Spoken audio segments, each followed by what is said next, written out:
ದಿನಾಚರಣೆ ಪ್ರಯುಕ್ತವಾಗಿ ನಮ್ಮ ಕಂದಾಯ ಇಲಾಖೆಯಲ್ಲಿ ಬರ್ತಕ್ಕಂಥ ಎಲ್ಲ ಸರ್ಕಾರಿ ಕಚೇರಿಗಳ ಸಿಬ್ಬಂದಿಗಳಿಗೆ ಇವತ್ತು ನಾವು ರಂಗೋಲಿ ಬಿಡತಕ್ಕಂಥ ಸ್ಪರ್ಧೆಯನ್ನು ಏರ್ಪಡಿಸಿ ಅವರಿಗೆ ಬಹುಮಾನ ಕೊಡ್ತಕ್ಕಂಥ ಕೆಲಸವನ್ನು, ನಮ್ಮ ನಾಡಿನ ಸಂಸ್ಕೃತಿಯನ್ನು ಬಿಂಬಿಸ್ತಕ್ಕಂಥ ಕೆಲಸವನ್ನು ನಮ್ಮ ಎಲ್ಲ ಇಲಾಖೆ ಇಂಪಾರ್ಟೆಂಟಾಗಿ ಕನ್ನಡ ಮತ್ತು ಸಂಸ್ಕೃತಿ ಇಲಾಖೆ, ಇಂಡಸ್ಟ್ರೀಸು, ಲೈಬ್ರರಿ, ಮಹಿಳಾ ಮತ್ತು ಮಕ್ಕಳ ಕಲ್ಯಾಣ ಇಲಾಖೆ, ನಮ್ಮ GBD ಮತ್ತು ಪೊಲೀಸ್ ಇಂಟೆಲಿಜೆನ್ಸು, DCR ಇಷ್ಟೆಲ್ಲ ನಮ್ಮದು 17 ಇಲಾಖೆಯ ನಮ್ಮ ನೌಕರರು ಇವತ್ತು ಅದು ವಿಶೇಷವಾಗಿ ಮಹಿಳೆಯರು ಇದರಲ್ಲಿ ಪಾಲ್ಗೊಂಡಿದ್ದಾರೆ.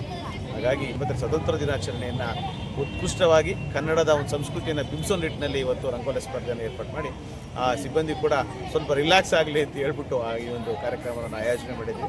ಎಲ್ರಿಗೂ ನಾಡಿನ ಜನತೆಗೆ 80ನೇ ಸ್ವತಂತ್ರ ದಿನಾಚರಣೆಯ ಶುಭಾಶಯಗಳು.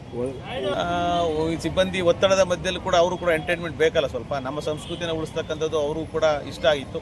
ಏನು ಮಾಡೋಣ ಕಾಂಪಿಟೇಷನ್ ಅಂತ ನಾವು ನೆನ್ನೆ ಮೀಟಿಂಗ್ನಲ್ಲಿ ಕೇಳಿದಾಗ ಎಲ್ಲರೂ ಕೂಡ ರಂಗೋಲಿ ಸ್ಪರ್ಧೆಯನ್ನು ಮಾಡಿ ಅಂತೇಳಿ ಮಾಡಿದ್ವಿ. ಅದಕ್ಕಾಗಿ ನಾವು ಕನ್ನಡ ಸಂಸ್ಕೃತಿ ಇಲಾಖೆಗೆ ಒಂದು ಜವಾಬ್ದಾರಿನ ವಹಿಸಿದ್ವಿ. ಆ ನಿಟ್ಟಿನಲ್ಲಿ ಎಲ್ಲ ಇಲಾಖೆ ಅಧಿಕಾರಿಗಳು ಸಹಯೋಗದಿಂದ ಈ ಕಾರ್ಯಕ್ರಮ ಒಂದು ಮನಸ್ಸಿಗೆ ರಿಲ್ಯಾಕ್ಸ್ ಆಗೋ ರೀತಿಯಲ್ಲಿ ಜನಗಳು ನೋಡೋದ್ರ ದೃಷ್ಟಿಯಿಂದ ಕೂಡ ನಮ್ಮ ಏನು ರಾಷ್ಟ್ರೀಯ ಹಬ್ಬ ಇದೆ ಅದಕ್ಕೊಂದು ಮೆರುಗು ಕೊಡೋ ರೀತಿಯಲ್ಲಿ ಇವತ್ತು ರಂಗೋಲಿ ಸ್ಪರ್ಧೆಯನ್ನು ನಾವು ಏರ್ಪಾಡು ಮಾಡಿದ್ವಿ.